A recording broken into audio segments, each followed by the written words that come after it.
नमस्कार. मी किशोर कस्तुरे. कालच मी सांगितलं होतं की लॉ ऑफ अट्रॅक्शन आणि एक पौराणिक कथा असं सादरीकरण करणार आहे. तर तोच हा व्हिडिओ आहे, तुम्हा सर्वांसाठी मी घेऊन येत आहे.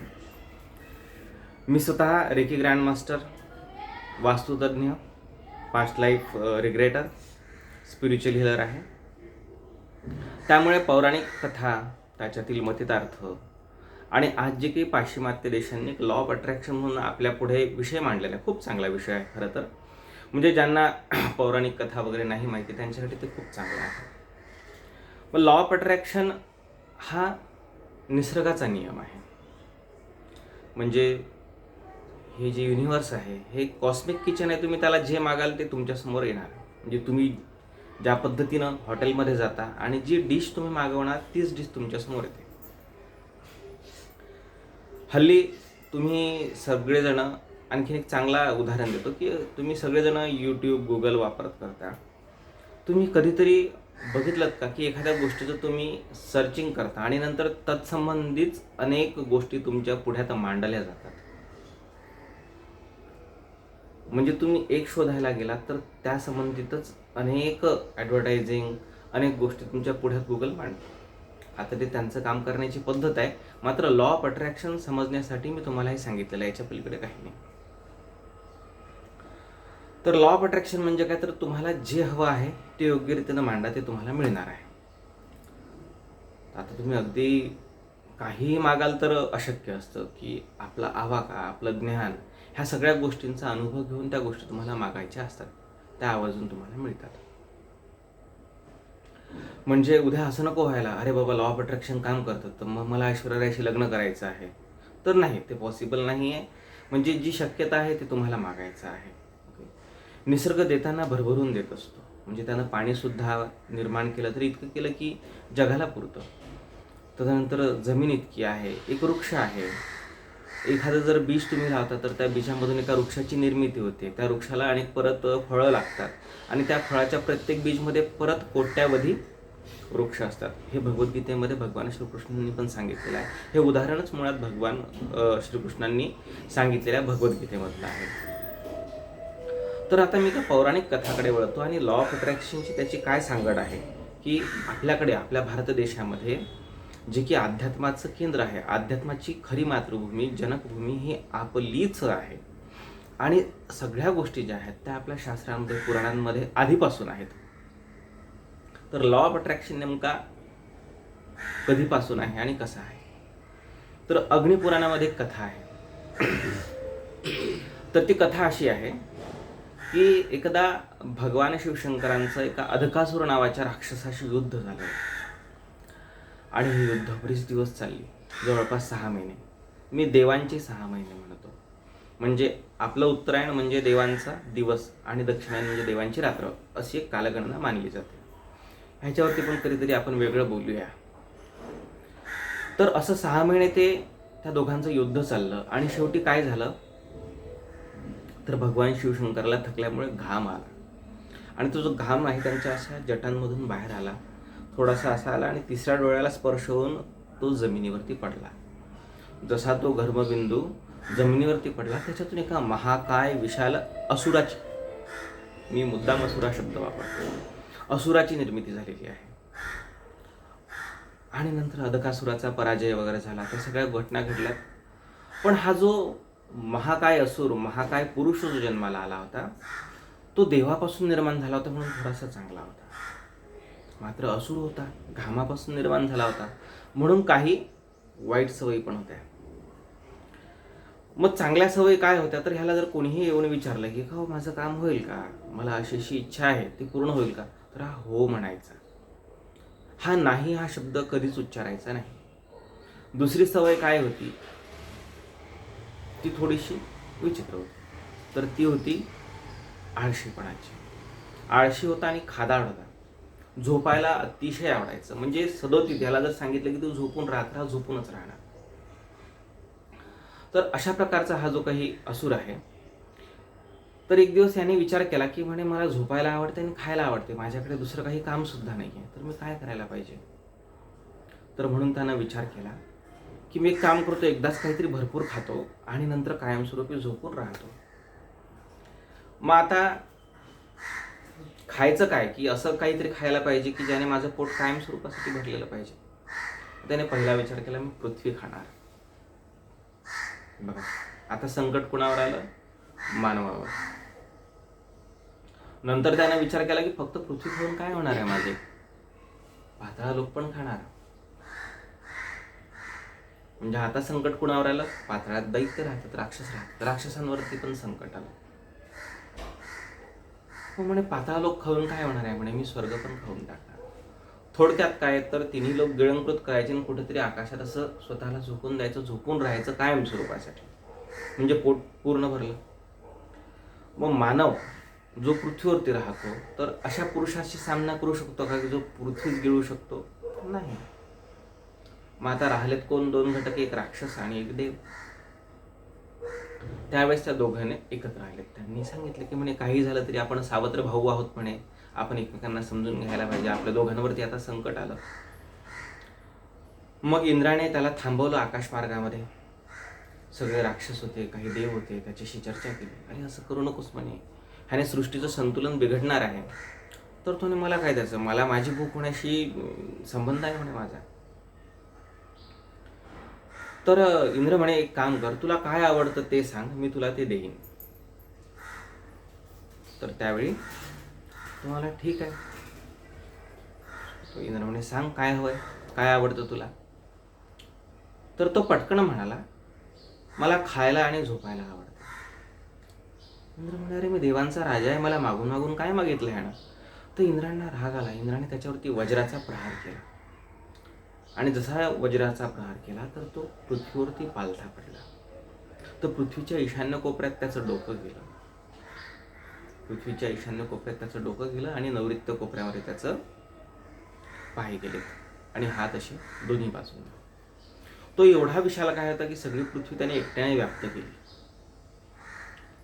आणि तो पुन्हा उभा राहू नये म्हणून काही देव आणि काही राक्षस असे 81 जण त्याच्या अंगावरती उभे राहिले. मग त्याच्यात काही राक्षस होते आणि काही देव होते. तर तो महाकाय विशाल पुरुष भडकला इंद्रावरती. म्हणे तू माझ्यासोबत अन्याय केला म्हणे. तर इंद्र म्हणाला की हा अन्याय वगैरे नाही आहे. म्हणे सृष्टीचं संतुलन तू बिघडवलं असतंस म्हणे. तर मग म्हणे की मात्र मी तुझ्यावरती प्रसन्न झालो आहे, तर आजपासून मी तुला देवत्व बहाल करतो. आजपासून तू या पृथ्वीचा मालक आहेस. तर म्हणे तू कायम या पृथ्वीवरती झोपून राहू शकतो. म्हणे झाली झोपायची सोय, म्हणजे खायची सोय. तर मग इंद्राने त्याला सांगितलं की आजपासून या पृथ्वीचं तू मालक आहेस म्हणे, आणि जो कोणी मनुष्य प्राणी या पृथ्वीवरती घर बनवेल तो तुझं पूजन केल्याशिवाय घरामध्ये राहायला जाणार नाही. थोडक्यात काय तर वास्तुपूजा केल्याशिवाय कोणीही घरात राहायला जाणार नाही, असं त्याला इंद्राने सांगितलं. तर ते सगळे निघून गेले. ते 81 जण जे आहेत त्याच्या अंगावरती उभे आहेत. तर त्याच्यातले सर्वाधिक जास्त देव हे पूर्वेला आणि उत्तरेला उभे आहेत. आणि पश्चिम आणि दक्षिणेला प्रत्येक 5व्या पदावरती एक देव उभा आहे. म्हणजे देव कमी संख्येने आहेत. तर म्हणून आपल्याकडे पूर्व आणि उत्तर दिशा ही शुभ मानली जाते. खरं तरी वास्तुपुरुषाची कथा आहे. तर तुम्ही म्हणाल याच्याशी लॉ ऑफ अट्रॅक्शनचा काय संबंध आहे? मगाशी सांगितल्याप्रमाणे मी की हा पुरुष विशाल काय आहे, असुर जरी असला तरी एक चांगली सवय हा हो म्हणतो. आणि संस्कृतमध्ये तो शब्द जो उच्चारायचा त्याला म्हणतात तथास्तु. तथास्तु म्हणजे काय तर हो, तुम्ही जसं म्हणता तसंच होईल. महा वास्तुपुरुष पृथ्वीवरती पालथा पडून सदोदित प्रत्येक श्वासाला एक शब्द उच्चारतो, तो आहे तथास्तु. मग तुम्ही जे जे बोलाल त्याला वास्तू काय म्हणतो? तथास्तु. आलं लक्षात तुमच्या? तुम्ही जे पण बोलणार आहेत त्याला निसर्ग अर्थात वास्तुपुरुष तथास्तु म्हणणार आहे.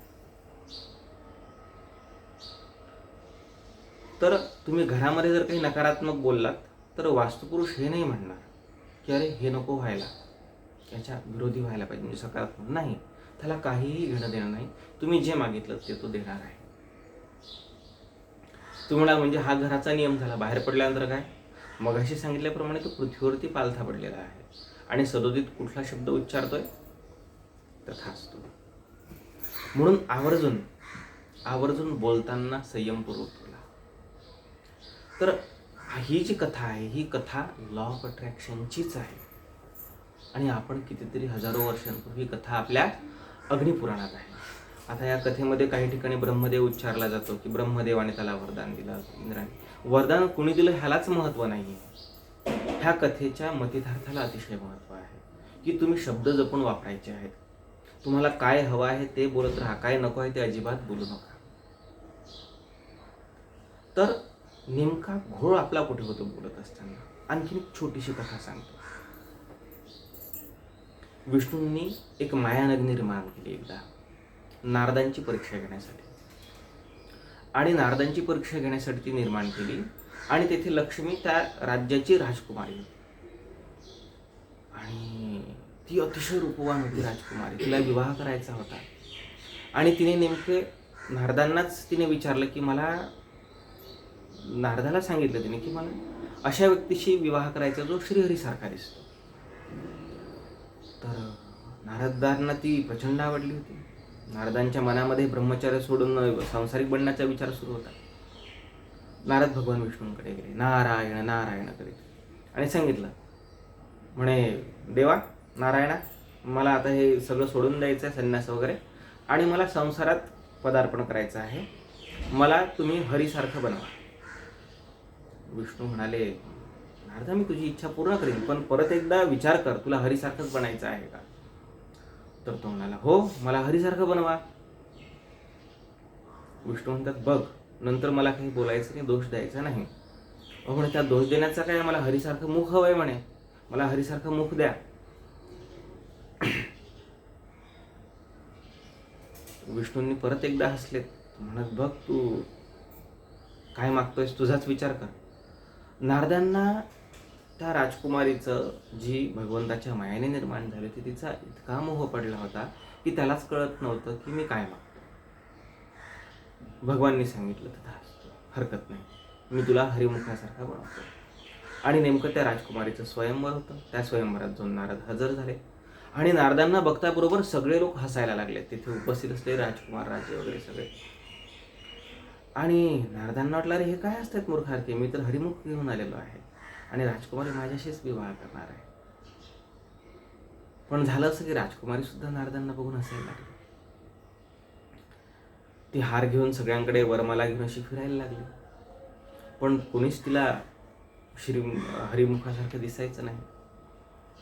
नारदांना वाटू लागलं, अरे ही अशी काय करते. नारद ती जिकडे जिकडे जाईल तिच्या मागे मागे जायचे आणि समोर जाऊन असे उभे राहायचे.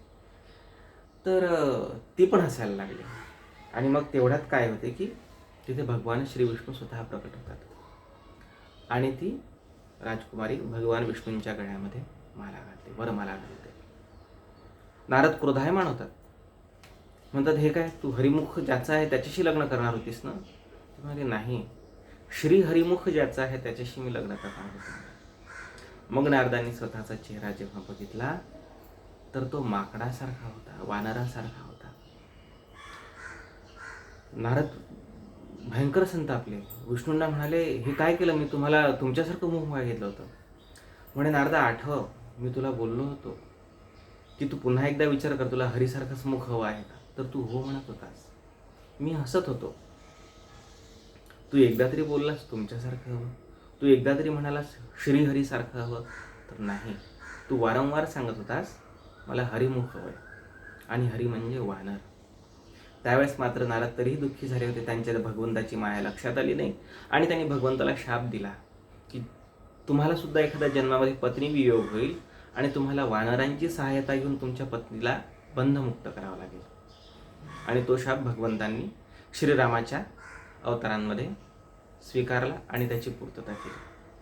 थोडक्यात काय, तर तुम्ही काय मागताय, कसं मागताय ते आधी ठरवा. तुम्हाला काय हवं आहे ते खरंच तुमच्या आवाक्यात आहे का, त्याचे दिवस किती आहेत. तुम्ही आज जर म्हणाल की मला 10 दिवसामध्ये 1 करोड रुपये पाहिजे, शक्य नाही आहे ते तुमच्यासारख्यासाठी, माझ्यासारख्यासाठी 10 दिवसांमध्ये 10 करोड, 1 करोड वगैरे. मग अशावेळी तो पैसा येईल तर कधीतरी कदाचित वाममार्गाने येईल, किंवा कदाचित आली वेळ तर तुम्ही कर्जबाजारी सुद्धा होऊ शकता, तुमच्याकडे लोन येऊ शकतं. तर म्हणून मागत असताना अशीच एखादी ठराविक अमाऊंट मागा, पैसे मागत असताना की एवढे दिवस तेवढ्या दिवसामध्ये हे होते, तर मला ते कालावधी किती लागेल, कसा लागेल, हे सगळं त्याची रूपरेषा ठरवा. म्हणजे मला 10 महिन्यानंतर जर 10 लाख रुपये पाहिजे, तर प्रतिमाह मला 1 लाख रुपये बाजूला ठेवायचे आहेत. विषय लक्षात येतो. अमाऊंट प्रत्येकाची वेगवेगळी असू शकते. मी जाणून बुजून तेवढंच उदाहरण दिलेलं आहे. मग विवाह करायचा आहे, तर मग आपल्या कंडिशन्स असतात. तर मग त्याच्यामध्ये सुयोग्य हा शब्दच टाका ना फक्त. मला सुयोग्य वर किंवा सुयोग्य वधूची प्राप्ती झालेली आहे. पण आपण नाही, मला कंडिशन्स हव्यात, मला असं हवा, मला तशी हवी, मला हे हवं, मला ते हवं. तर हे हवाच्या मागे आपण नेमकं आपल्याला काय हवं आहे तेच विसरून गेलेलो असतो. आपल्याला चांगली हेल्थ हवी असते, पण आपण विचार करत असतो आजारांचा. मला हा आजार नको, मला तो आजार नको. नाही, तुम्ही हेल्थचाच विचार करत नाही आहे ना. म्हणून म्हणतो, जेव्हा केव्हा तुम्ही लॉ ऑफ अट्रॅक्शन म्हणून वापरायला जाल ना, तर तेव्हा आधी ठरवा तुम्हाला काय हवं आहे, आणि जे हवं आहे ते नक्कीच मिळणार आहे. कारण हा निसर्ग 24 तास फक्त एक शब्द उच्चारत असतो, तो म्हणजे तथास्तु. धन्यवाद.